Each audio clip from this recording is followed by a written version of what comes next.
Irmãos, nós vamos dar prosseguimento então no nosso estudo no livro de Jonas, né? Enquanto você abre lá, deixa-me só dar um pano de fundo aqui do que nós já vimos.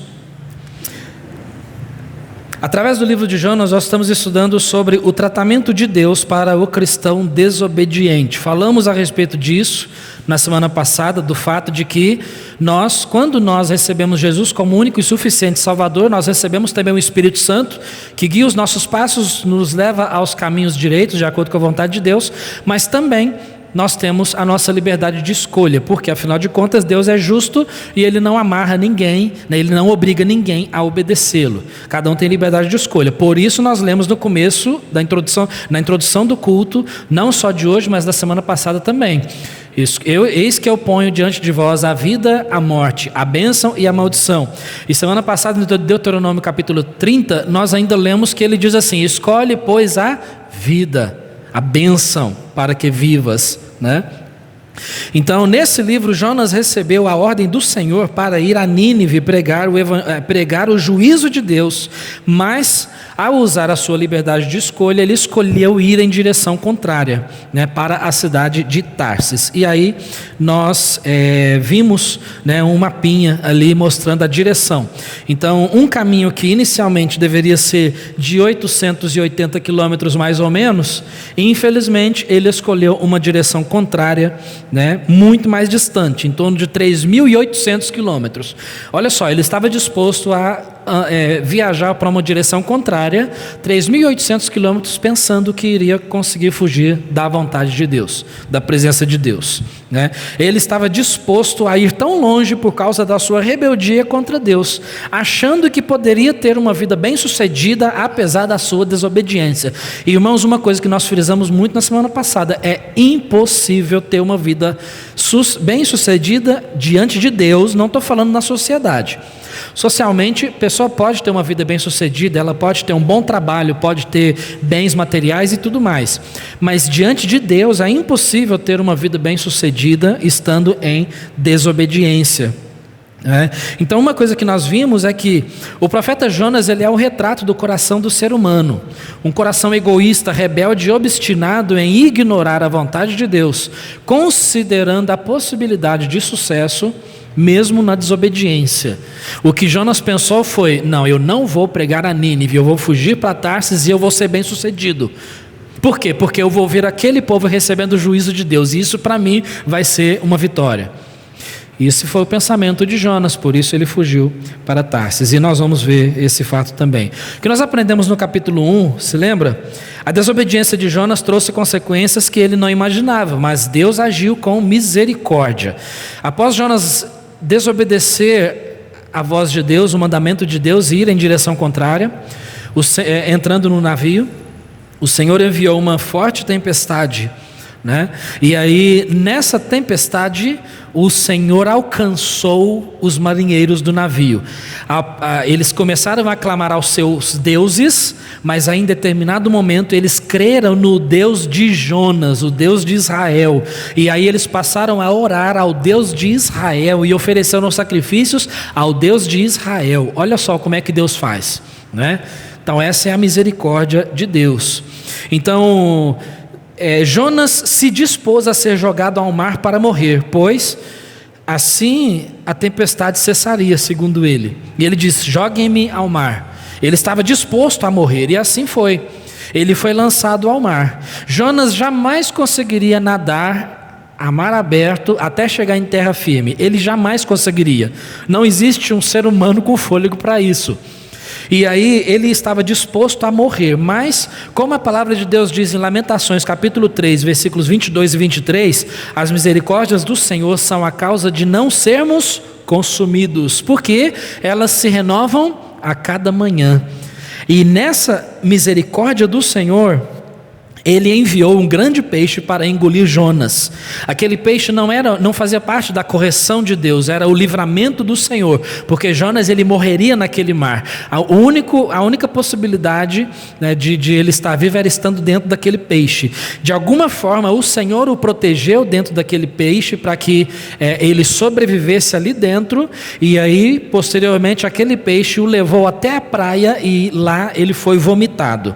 E estando na praia, o que acontece é que antes de chegar na praia, né, então no capítulo 2, dentro do ventre do peixe, Jonas clama ao Senhor e Deus oferece a sua misericórdia e uma nova chance para o profeta obedecer. E é assim que Deus faz conosco.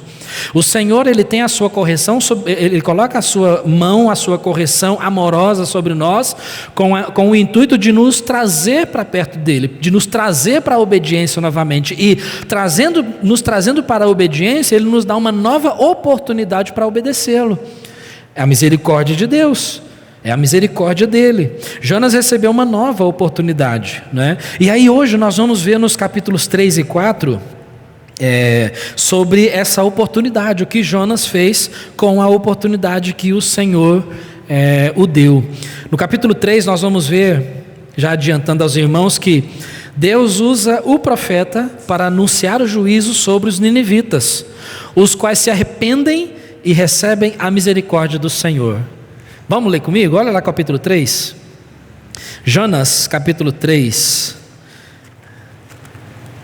E hoje eu não queria prolongar demais. Na semana que vem, inclusive, nós vamos ter um missionário conosco, pastor Vanderlei, né? Ele está iniciando uma igreja na cidade de Arcos, aqui em Minas, e ele estará conosco. Por isso eu não quis prolongar, né? O ideal é estudar um capítulo por culto, para ficar mais fácil. Mas para não prolongar, nós vamos estar vendo hoje capítulos 3 e 4, tá bom? Capítulo 3 de Jonas. Então diz assim: e veio a palavra do Senhor segunda vez a Jonas dizendo: levanta-te e vai à grande cidade de Nínive e prega contra ela a mensagem que eu te digo. E levantou-se Jonas e foi a Nínive segundo a palavra do Senhor. Ora, Nínive era uma cidade muito grande, nota isso, de 3 dias de caminho. 3 dias de caminho. E começou Jonas a entrar pela cidade, caminho de um dia. E pregava dizendo: ainda 40 dias e Nínive será subvertida ou destruída. E os homens de Nínive creram em Deus e proclamaram um jejum e vestiram-se de saco desde o maior até o menor. Esta palavra chegou também ao rei de Nínive, e ele levantou-se do seu trono e tirou de si as suas vestes e cobriu-se de saco e sentou-se sobre a cinza. E fez uma proclamação que se divulgou em Nínive, pelo decreto do rei e dos seus grandes, dizendo: nem homens, nem animais, nem bois, nem ovelhas provem coisa alguma, nem se lhes dê alimentos, nem bebam água. Mas os homens e os animais sejam cobertos de sacos, e clamem fortemente a Deus, e convertam-se, cada um do seu mau caminho e da violência que há nas suas mãos. Quem sabe se o Senhor se voltará a Deus e se arrependerá e se apartará do furor da sua ira, de sorte que não pereçamos? E Deus viu as obras deles, como se converteram do seu mau caminho, e Deus se arrependeu do mal que tinha anunciado lhes faria e não o fez. E quero abrir um parêntese aqui. Quando fala que Deus se arrependeu, a Bíblia diz que Deus não é homem para se arrepender. Aqui é no sentido de Deus dizer que iria fazer alguma coisa sob uma condição. Aquela condição que Deus havia colocado foi submetida, e aí Deus deixou de fazer aquilo que ele faria. Ou seja, o Senhor simplesmente voltou atrás. Ele não fez porque aquelas pessoas se arrependeram diante dele, tá bom? Então é nesse sentido aí que nós precisamos entender o texto. Mas olha, irmãos, olha a maravilha da misericórdia de Deus. Jonas recebeu uma nova oportunidade. O Senhor, ele poderia acabar com a vida de Jonas, porque Deus é Deus e ele merece ser obedecido. Ele é o único Deus, ele é o Criador dos céus e da terra, todo-poderoso. Ele poderia acabar com a vida de Jonas num estalar de dedos, ou nem isso, né? Mas o Senhor, ele é misericordioso. Ele é misericordioso. Em todos os momentos, irmãos, que nós somos tentados a buscar a nossa vontade, alimentarmos os nossos desejos e satisfazermos o nosso ego, optando pela desobediência, o Senhor, nesses momentos, o Senhor nos oferece a sua graça.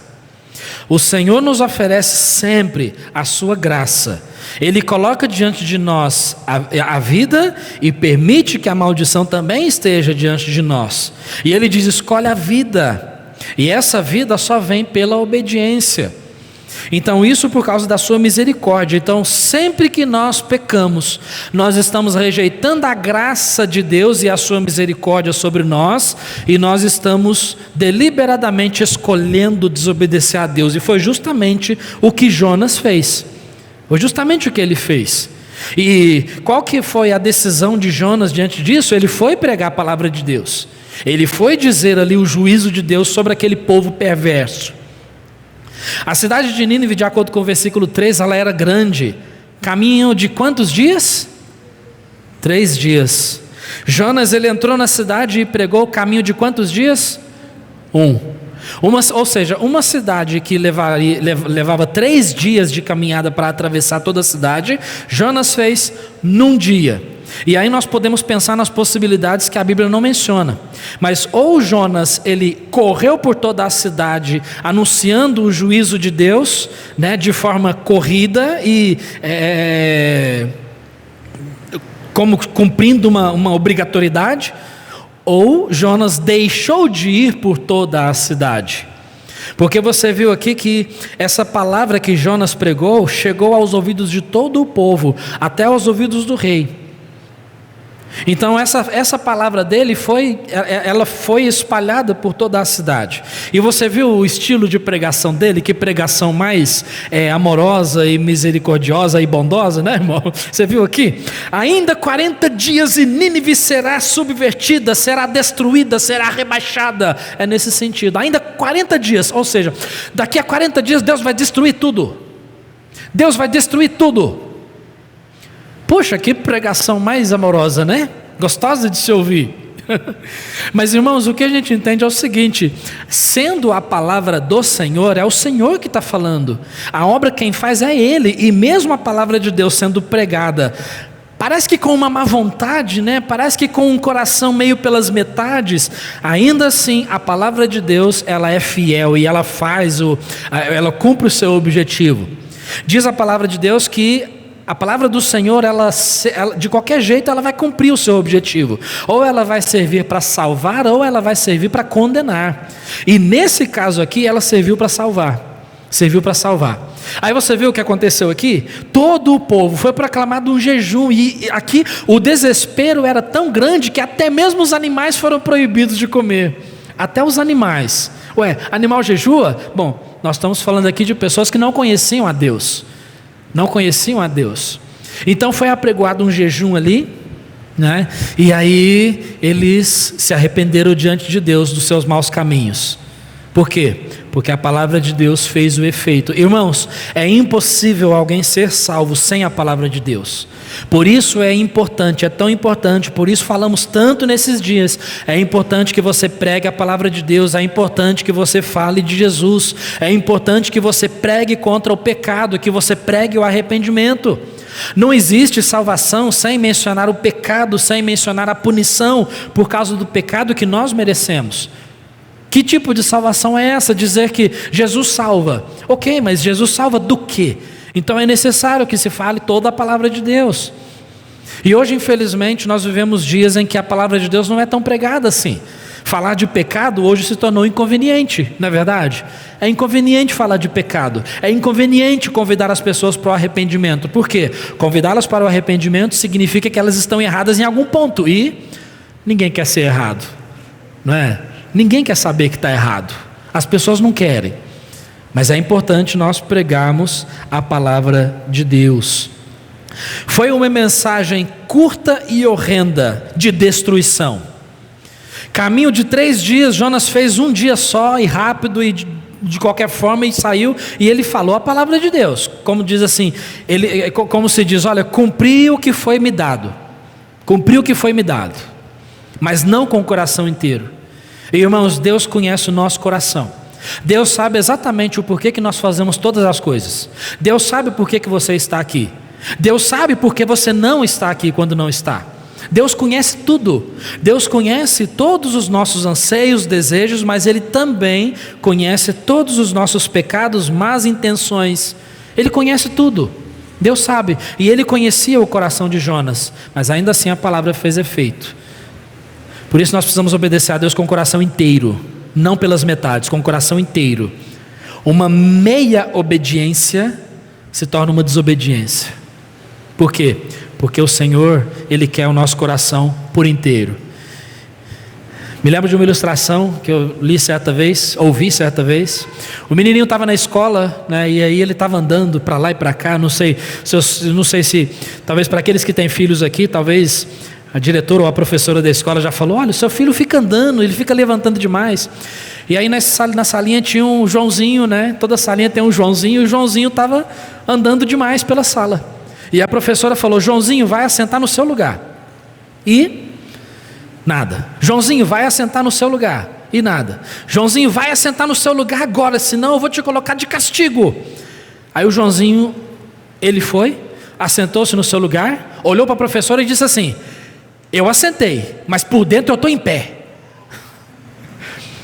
Eu creio que Jonas, como ele queria a destruição daquele povo, muito provavelmente ele pensou assim: eu vou pregar, mas eu ainda quero a destruição desse povo. Onde que nós vemos isso?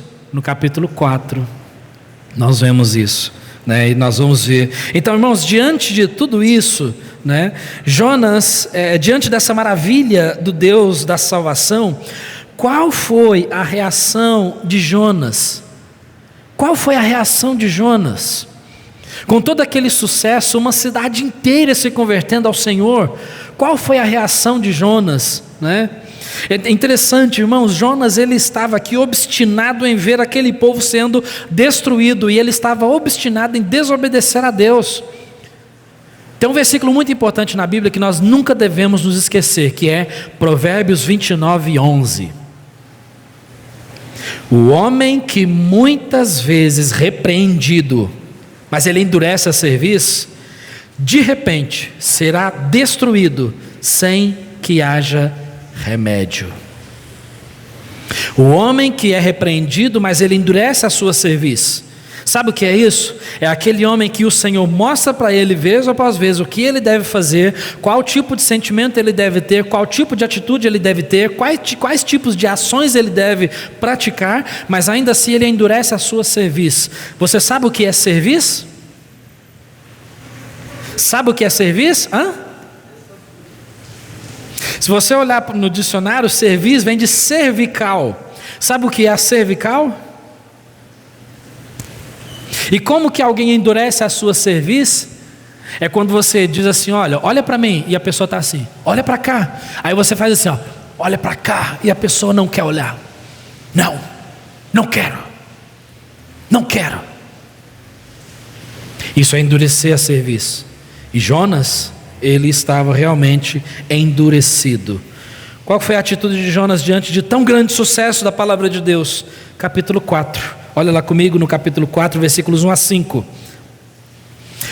Então, o Senhor, ele trouxe salvação ao povo de Nínive, mas isso desagradou extremamente a Jonas, e ele ficou irado, e orou ao Senhor e disse, olha que interessante, irmãos: Senhor, não foi esta a minha palavra estando ainda na minha terra?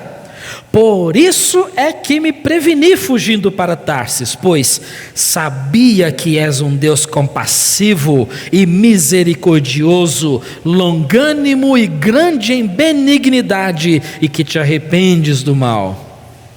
Eu sabia que o Senhor ia salvar aquele povo se eles se arrependessem. Por isso eu fugi para Tarsis. Eu sabia que o Senhor iria salvar aquele povo e eu não queria. Por isso eu não queria pregar. Porque se eles se arrependessem, o Senhor iria os salvar. E aí 3, peço-te pois, ó Senhor, tira a minha vida, porque melhor me é morrer do que viver. Uau! Melhor me é morrer do que viver. Versículo 4, e disse o Senhor, olha a pergunta, fazes bem que assim te ires? Fazes bem que assim te ires? Fazes bem? Jonas, você está certo nessa sua ira? Você está fazendo corretamente? Fazes bem? Então Jonas saiu da cidade e, presta atenção, e sentou-se ao oriente dela, e ali fez uma cabana, e sentou-se debaixo dela à sombra. Para quê? Até ver o que aconteceria à cidade. Gente, que coração mais duro, bruto, chucro. Ainda assim, mesmo depois de tão grande sucesso da palavra de Deus, olha a misericórdia de Deus. Jonas fez caminho de 3 dias em um dia e pregando uma mensagem assim, extremamente destruidora. Ainda 40 dias e Nínive será destruída. Ainda assim o Senhor, pela sua imensa, infinita misericórdia, salvou aquele povo que se arrependeu diante do Senhor. E qual é a atitude de Jonas? Senhor, aí, eu sabia que o Senhor ia salvar esse povo, eu sabia que o Senhor ia salvar, porque o Senhor é tão grande em benignidade, misericórdia, compassivo, sabia, e saiu furioso, e Deus pergunta para ele, e o Senhor fala, fazes bem que te ires?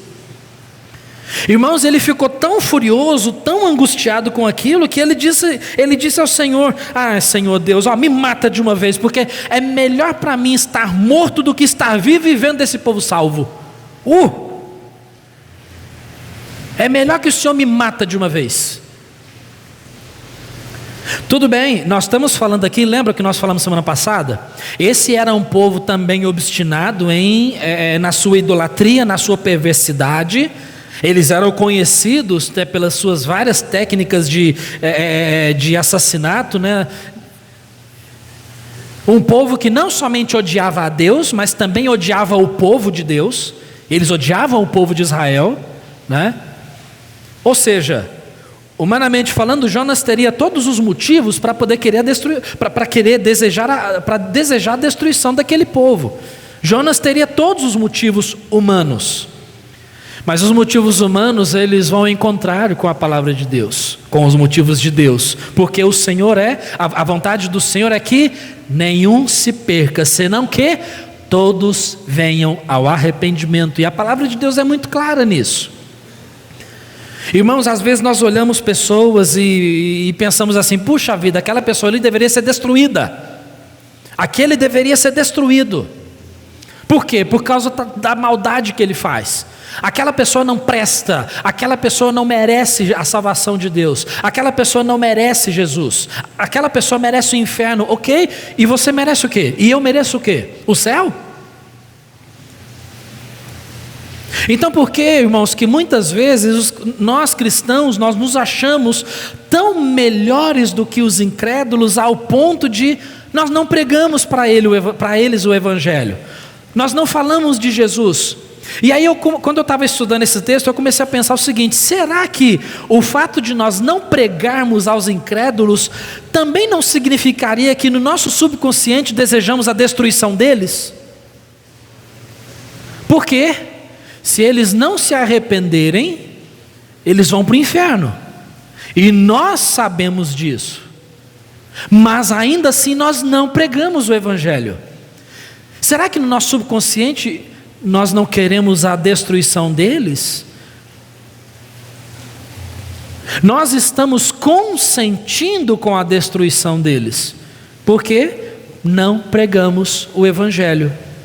E sem a pregação do Evangelho, É impossível alguém entrar no céu. É impossível alguém ser salvo. É impossível alguém receber Jesus como Salvador sem compreender o quanto ele é um pecador destinado ao inferno, e que nada que ele faça pode mudar essa condição do coração dele. Um coração pecaminoso, perverso. O nosso coração é assim. Por isso nós merecemos o inferno.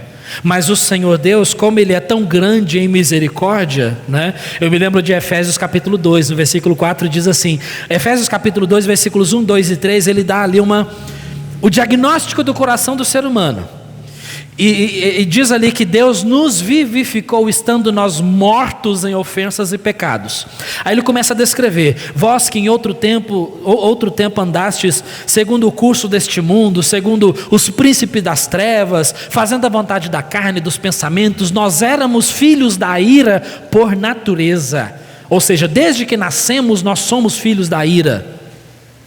Mas aí diz ali o versículo 4, mas Deus, aí dá uma quebra, mas Deus, que é riquíssimo em misericórdia, pelo seu muito amor com que nos amou, estando nós ainda mortos, nos vivificou em Cristo, através de Cristo.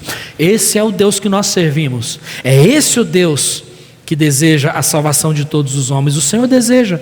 A Bíblia é clara, irmãos. Deus disse: não tenho prazer na morte do ímpio, a não ser que ele se arrependa, e sim que ele se arrependa. Esse é o prazer de Deus. Deus, ele é longânimo, não deseja que nenhum se perca, mas que todos venham a arrepender-se.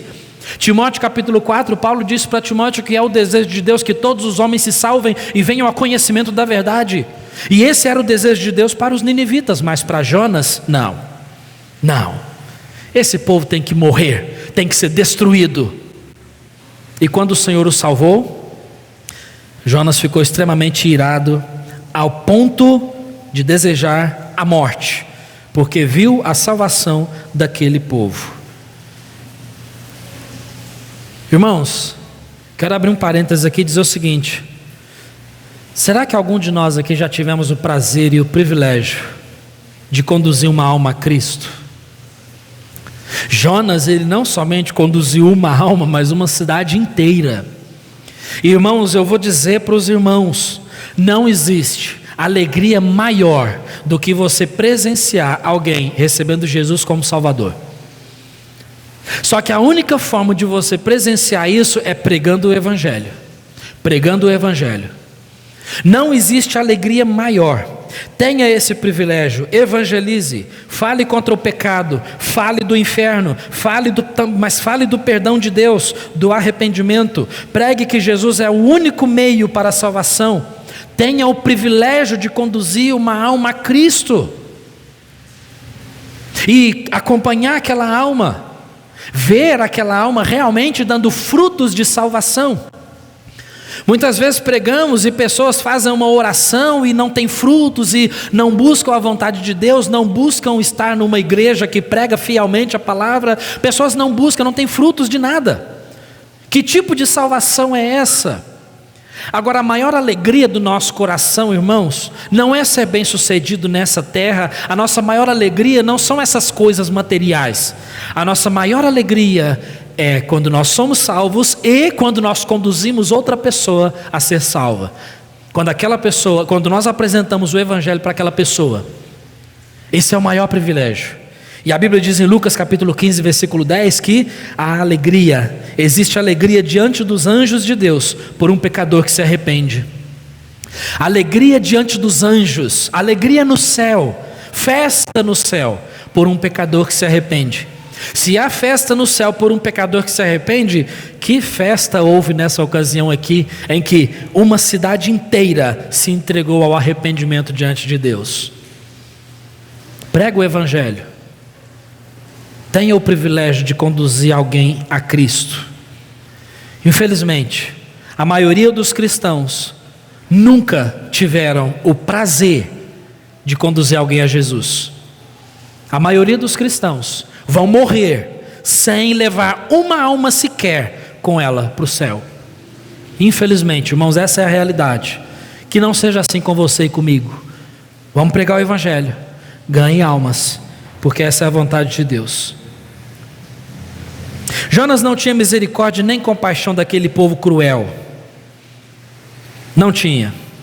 Queria a destruição deles.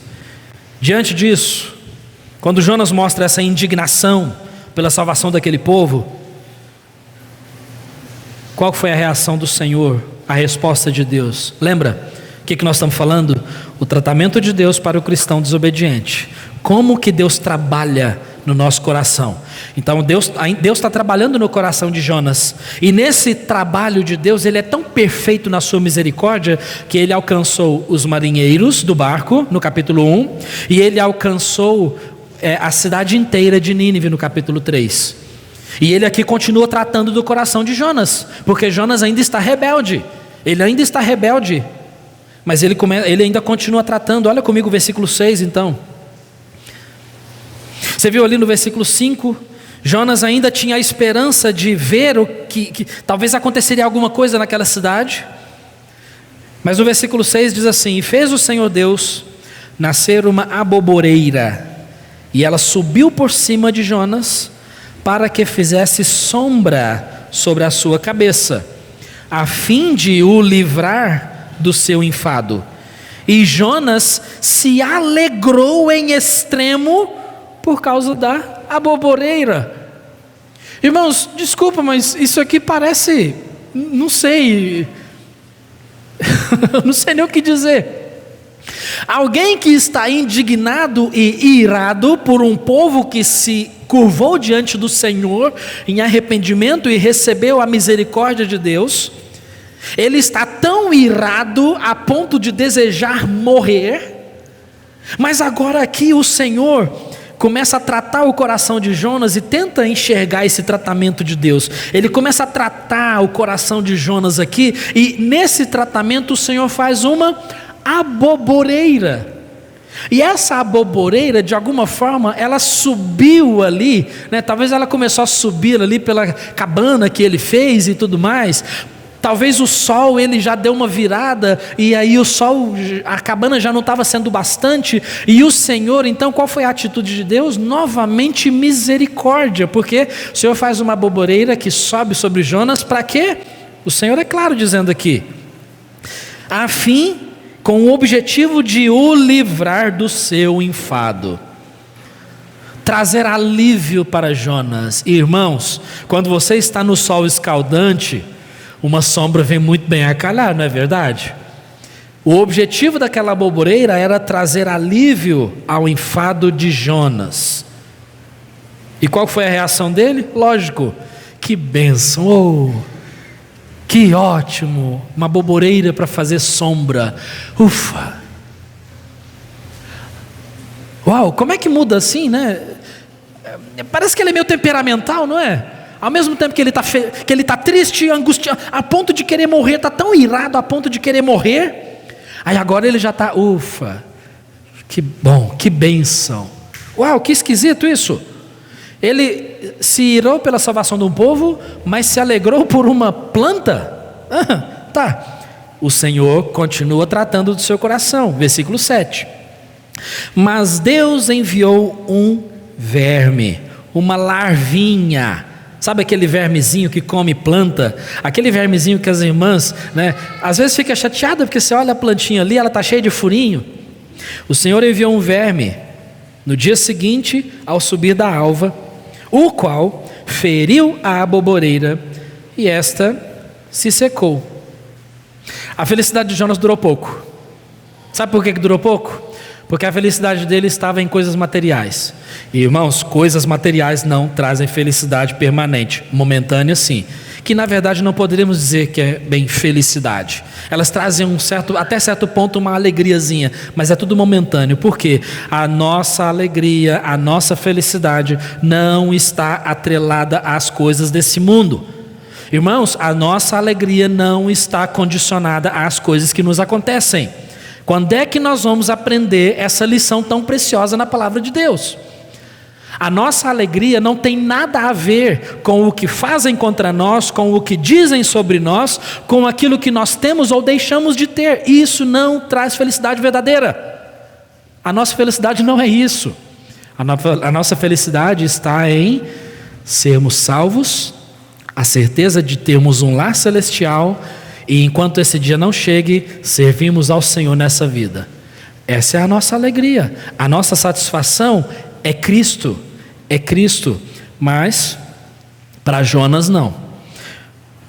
Jonas não. O que aconteceu foi que no versículo 8 então, e aconteceu que aparecendo o sol, Deus mandou um vento calmoso e oriental. Olha só o que Deus fez. E o sol feriu a cabeça de Jonas, e ele desmaiou por causa do calor do sol. E aí diz ali, né? E desejou com toda a sua alma morrer, dizendo: melhor me é morrer do que viver. É melhor para mim estar morto.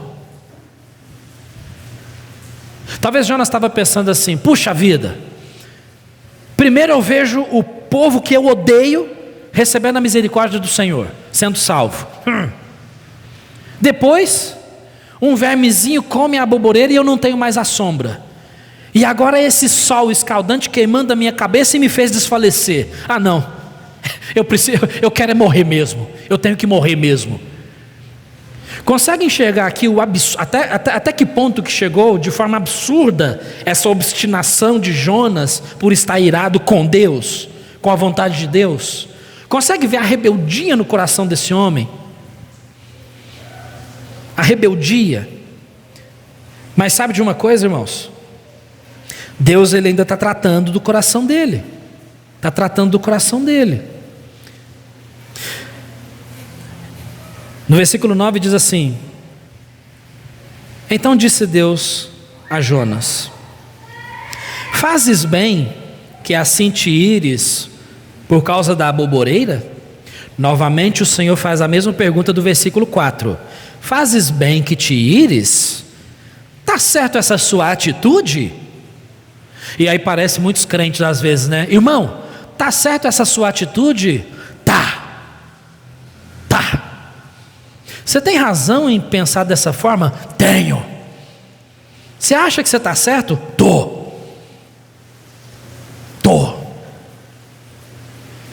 E eu já até presenciei, irmãos, nessa minha caminhada com Cristo. Às vezes a gente vai tentar ajudar alguma pessoa, né, nessa caminhada cristã, e eu já presenciei pessoas tão obstinadas nisso, que às vezes aí você pergunta assim: você acha que Deus se agrada dessa sua atitude? E as pessoas dizem assim: eu não estou nem aí. Eu não estou nem aí. O que nós encontramos aqui no capítulo 4, irmãos, olha só: Deus usou a salvação de uma cidade inteira para confrontar o coração rebelde de Jonas. Então, Jonas ele está sendo confrontado, e ninguém gosta de ser confrontado. Ninguém gosta. A maioria das pessoas não gostam quando você diz assim: você está errado. Não, a nossa carne não gosta disso. Mas Deus está trazendo confronto aqui ao coração dele. E ele diz: você faz bem? E aí a resposta de Jonas: faço bem que me revolte até a morte. Eu estou certo em ficar revoltado a ponto de querer morrer. Tá. Qual foi a resposta do Senhor? Novamente, veja Deus colocando em evidência a sua misericórdia. Olha no versículo 10: e disse o Senhor. E aí finalizamos esse diálogo. O Senhor disse, presta atenção: tiveste tu compaixão de uma aboboreira, na qual você, eu vou parafrasear aqui, na qual você não trabalhou, você não fez ela crescer, ou seja, você não plantou aquela aboboreira, você não regou aquela aboboreira, você não trabalhou em nada para que nascesse aquela aboboreira, que numa noite nasceu e numa noite pereceu, morreu. Você teve compaixão dessa aboboreira? E não hei de eu ter compaixão, Deus dizendo, da grande cidade de Nínive, em que estão mais de 120 mil homens, que não sabem discernir entre a sua mão direita e a sua mão esquerda, e também muitos animais?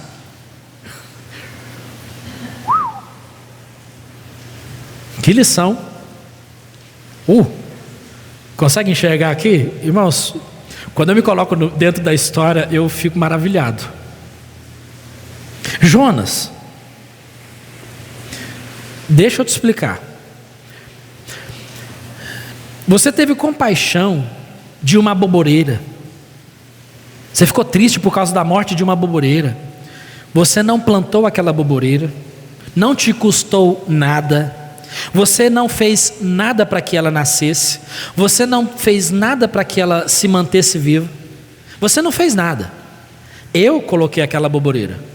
Então você sentiu compaixão dessa aboboreira, de uma aboboreira, e eu não vou ter compaixão de uma cidade inteira.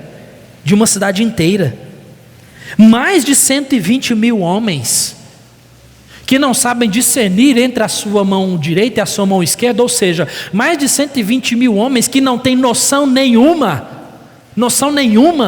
não têm vida espiritual. Esses homens não têm relacionamento comigo, Deus dizendo, não tem relacionamento comigo, esses homens não oram a mim, não me servem, não me buscam, estão morrendo e indo para o inferno, eles não me conhecem, não conhecem a minha palavra, por isso que foi necessário você pregar para eles, porque eles não conheciam. Eu não vou ter compaixão desse povo?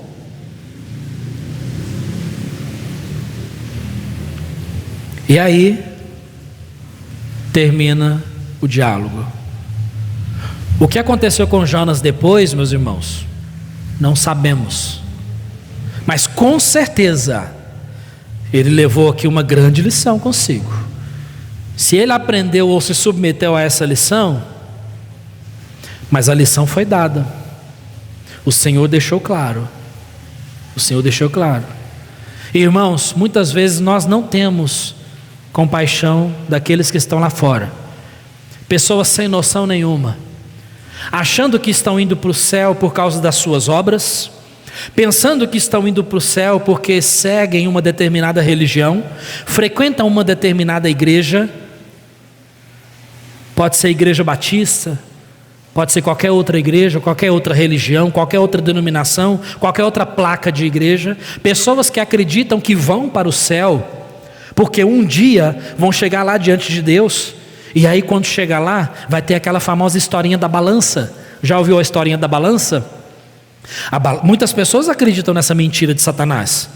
Aquela mentira de que quando nós chegarmos no céu, e aí Pedro vai nos receber, e vai nos colocar diante de uma balança, e ele vai dizer, olha, nessa balança você vai colocar as suas boas obras e as suas más obras. E aí o que pesar mais vai determinar o seu destino. E aí vai colocar as nossas boas obras de um lado, as más obras de outro. E aí o que vai pesar mais? E aquela balança, e aí nós vamos ficar suando frio, roendo as unhas. E pá, pesou as boas obras. Ufa, estou salvo. Ou o contrário, E pá, pesou as más obras. Ah não, você não vai poder entrar no céu. Que mentira do diabo. Que mentira do diabo dizer que alguém pode ser salvo pelas suas obras. Que mentira do diabo dizer que alguém pode ser salvo em fazer coisas boas, ajudar o próximo, servir sopa para os pobres, distribuir os seus bens, frequentar uma igreja, ser batizado, dar ofertas e tantas outras coisas, ler a Bíblia, orar. Irmãos, nada disso leva para o céu, nada disso. São obras, são coisas que nós fazemos com esse corpo. E sabe de uma coisa?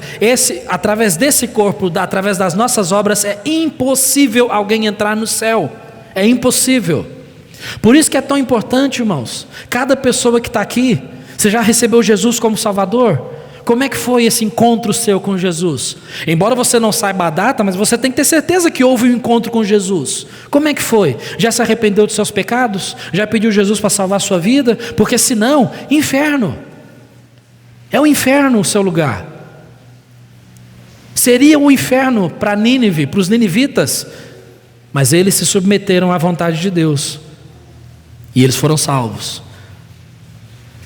Será que tem alguém aqui nessa noite que precisa se submeter à vontade de Deus? Será que tem alguém aqui que precisa se arrepender dos seus pecados e aceitar Jesus como Salvador? Que lição que Jonas recebeu? Que lição? Jonas é o exemplo de crente que não devemos ser. Ele é o exemplo de crente que não devemos ser. Não devemos ser. Nós aprendemos grandes verdades aqui, irmãos. Eu não creio que o tema principal do livro de Jonas seja um tema missionário, ou até mesmo a obediência no sentido de... Eu creio que o tema central aqui de Jonas, embora outros temas existam no livro, eu creio que o tema central aqui é a misericórdia de Deus sobre o homem pecador. Nós vemos a misericórdia do Senhor alcançando os marinheiros, a misericórdia do Senhor alcançando os ninivitas e a misericórdia do Senhor tratando do coração de Jonas em todo o livro. Porque se Deus não fosse misericordioso, Jonas já estaria morto. Se Deus não fosse misericordioso, nós já estaríamos mortos, porque nós erramos, desobedecemos a Deus diariamente. Mas o Senhor, na sua misericórdia, nos dá uma nova oportunidade, mediante o seu perdão, né? Então a misericórdia do Senhor, o tema do livro. Devemos olhar para dentro de nós. Aplicações que podemos fazer. Será que estamos obstinados em desobedecer a Deus em alguma área, em alguma ordem que Ele nos dá? Temos tido compaixão das pessoas, diferentemente de Jonas? Efésios 4:32, lembra o que diz? Antes sede uns para com os outros benignos, misericordiosos, perdoando-vos uns aos outros. De que jeito? Assim como Deus vos perdoou em Cristo. Demonstramos amor e misericórdia aos nossos irmãos em Cristo? Se sim, de que forma? Como você demonstra o seu amor aos seus irmãos? Porque o amor, ele é traduzido não só em palavras, mas em ações. Deus amou o mundo de tal maneira que deu seu Filho unigênito, João 3,16. E nós amamos os nossos irmãos e fazemos o quê? Quais são as nossas obras de amor? Ou só amamos de palavras? Deus usou a salvação da cidade de Nínive para confrontar o coração de Jonas. E Deus usa circunstâncias diversas para confrontar o nosso coração. E para tratar do nosso coração, Deus pode usar circunstâncias e pessoas. Às vezes pessoas difíceis de lidar, às vezes pessoas que precisam de mais ajuda, às vezes pessoas que nós precisamos ter um pouco mais de paciência para lidar com eles, às vezes pessoas que nós precisamos pegar na mão e falar: vem irmão, vem comigo, vamos servir a Cristo. E em tudo isso, o beneficiado somos nós, porque em todas essas coisas, o Senhor Ele trabalha na nossa vida, irmãos. Por quê? Porque o Senhor sempre trabalha em nós, e Ele há de completar essa obra um dia. No capítulo 1 nós vimos que a desobediência de Jonas trouxe consequências que ele não imaginava, mas Deus agiu com misericórdia. No capítulo 2, do ventre do peixe, Jonas clama ao Senhor e Deus oferece a sua misericórdia e uma nova oportunidade para o profeta obedecer. No capítulo 3, Deus usa o profeta para anunciar o seu juízo sobre os ninivitas, os quais se arrependem e recebem a misericórdia do Senhor. E no capítulo 4, Deus usou a salvação de uma cidade inteira para confrontar o coração rebelde de Jonas e ensiná-lo sobre a importância da misericórdia. Em todas essas ideias centrais de cada capítulo, tem uma palavra que se repete. Consegue enxergar qual é? Misericórdia. Consegue ver o tema do livro que tem a ver com misericórdia do Senhor? O que nós aprendemos, irmãos, para finalizar aqui, fazer uma conclusão prática para nós? Quando insistimos na desobediência, Deus nos corrige com seu amor, claro, e nos traz de volta para Ele, dando-nos uma nova chance para o arrependimento e obediência, ensinando-nos que a sua misericórdia não deve ser menosprezada. Por quê? A misericórdia do Senhor, ela não tem fim, ela se renova a cada manhã. Mas nós não podemos nos esquecer também que Gálatas 6,7 diz: Deus não se deixa escarnecer. Tudo que o homem semear, ele vai colher. Então não podemos nos esquecer, porque muitas pessoas se encostam demais nessa misericórdia a ponto de permitir que essa misericórdia faça com que eles tenham a sua consciência cauterizada e vivam constantemente desobedecendo a Deus, porque afinal de contas Deus é misericordioso, Ele não vai me matar. Cuidado! Por isso não devemos desprezar a misericórdia do Senhor, mas quando nós pecamos diante de Deus, Ele sempre oferece para nós a sua graça e a sua misericórdia. Quando nós aceitamos a sua graça e confiamos na sua misericórdia, nós nos achegamos diante de Deus com corações arrependidos e clamamos por perdão. E aí o que o Senhor faz? Eu não vou te perdoar, você erra demais, você já falhou comigo muito, esquece, eu não te perdoo mais. Não. Sabe o que Deus faz? Ele nos perdoa e nos oferece o quê? Uma nova oportunidade. Amém? Então não despreza isso. Não despreza isso. Você que está aqui, que ainda não tem Jesus como Salvador, não despreza essa oportunidade que Deus está te dando. Amém? Você que é crente, todos nós aqui sabemos o que Deus deseja que nós façamos. Não despreza a oportunidade do Senhor. Confie na misericórdia dEle e vamos servir ao Senhor com todo o nosso ser. Amém? Vamos ficar de pé para a gente poder finalizar. Nosso horário está chegando ao fim.